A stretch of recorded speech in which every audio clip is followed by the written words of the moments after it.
లాహోర్లో ఉన్న air defence సిస్టమ్ని కూల్చాం, అదే సందర్భంలో JF-17ని కూల్చాం, F-16ని కూల్చాం, అవాక్స్ను కూల్చాం. ఇది భారతదేశం కూల్చిన దాన్నే చెప్తుంది, ఎక్కడ కూల్చామో చెప్తుంది.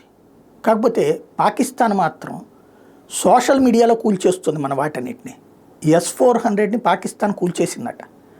ఇప్పుడు వాళ్ళ ట్విట్టర్ హ్యాండిల్స్ వాళ్ళ ద్వారా, అంటే ఇప్పుడు పాకిస్తాన్ అంటే ప్రత్యక్ష యుద్ధంలో గెలవలేనప్పుడు పాకిస్తాను, చైనా, టర్కీ, అజర్బైజాన్ ఈ 4 దేశాలకు సంబంధించినటువంటి మీడియా ఇంటర్నేషనల్గా ఒక గేమ్ ప్రారంభించారు. పాకిస్తాన్ ఒక తప్పుడు ప్రచారాన్ని తెర మీదకి తీసుకొస్తే S-400 కూల్చేసామని వెంటనే వీళ్ళందరూ వాళ్ళ నేషనల్ మీడియాస్లో హైలైట్ చేస్తారు. అది ఇంటర్నేషనల్కి ప్రొజెక్ట్ చేయడం. ఇంకోటి రష్యా మీద దెబ్బతెగులు ఉన్నటువంటి అమెరికా అనుకూల మీడియా కూడా దాన్ని హైలైట్ చేస్తుంది. ఇక్కడ S-400కి ఏం కాలేదు, పైగా S-400 వాళ్ళది కూల్చింది. బట్ అలాంటి ఒక తప్పుడు న్యూస్. అట్లాగే మన ఆర్మీ బేస్ను ధ్వంసం చేశామని చెప్తాం, మన ఎయిర్ ఫోర్స్ బేస్ను ధ్వంసం చేశాం, మన జైపూర్కి సంబంధించినటువంటి ఎయిర్పోర్ట్ని ధ్వంసం చేశాం.